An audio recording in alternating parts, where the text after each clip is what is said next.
ورحمة الله وبركاته بريدة جود أنسو قارسيو قولياشيا كالدوان قولها مامول الرئيس الوزاره وكو يهي قولها ياشا قولها وزير هذا قوبشوغا قولها baarlamaanka ee xildhibaanadu u goobjoog yihiin ee kala duwan golaha maamul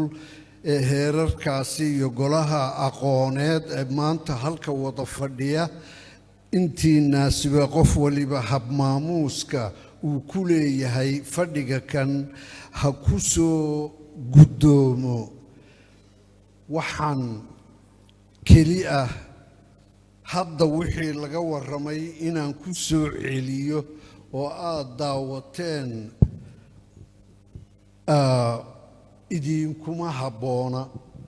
aan guud maro si kooban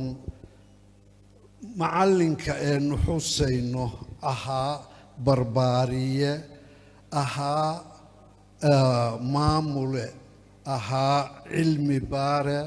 ahaa qoraa ahaa diblomaasi ahaa siyaasi mucdiisa kuma wada baahin karo daqiiqado shariif saalax maxamed cali waxaynu ku xusuusanaa maamulka aan carabaabay oo uu ku soo maray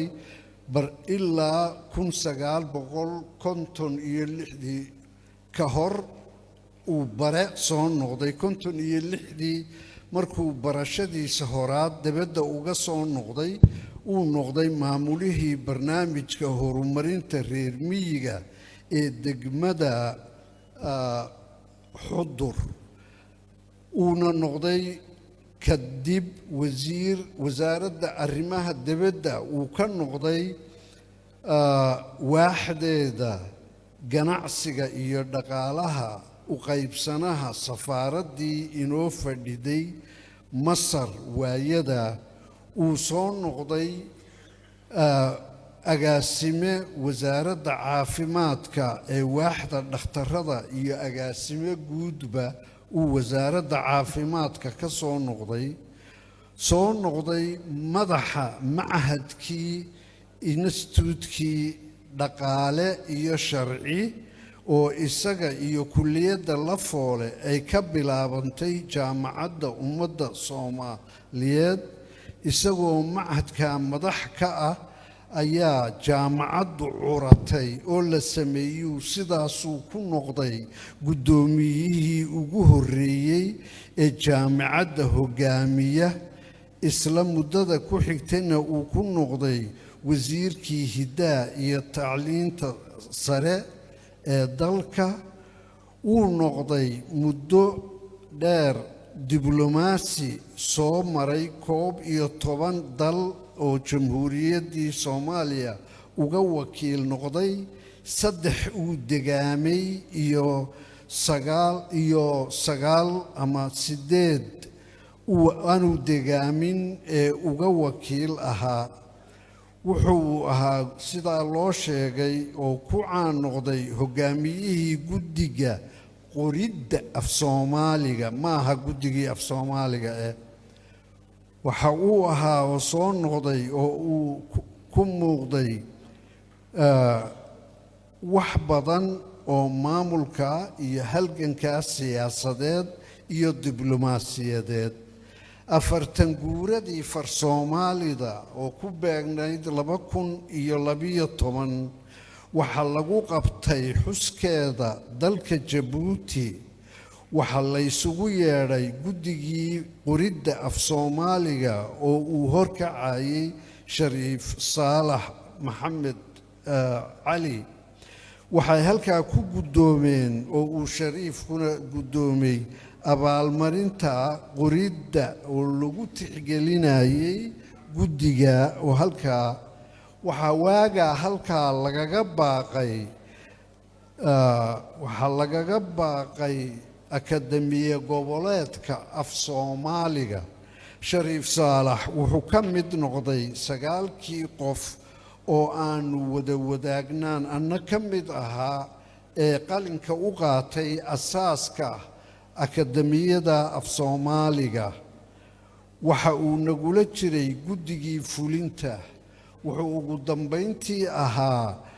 waaxda qaamuusaynta mas'uulka aanu uga dambayno iyo khibradda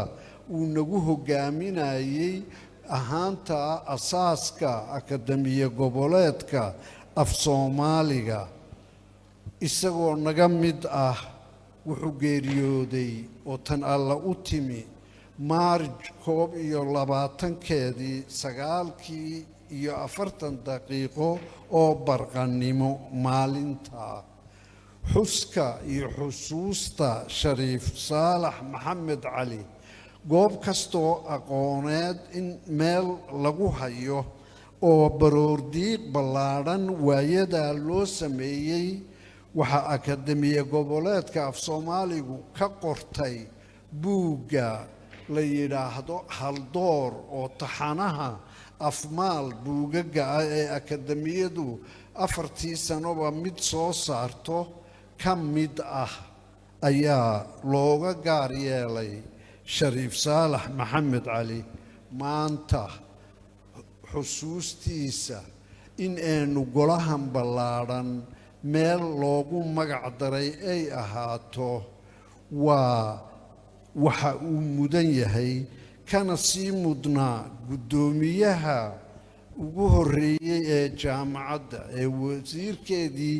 jaamacadeed ee intaasi soo maray in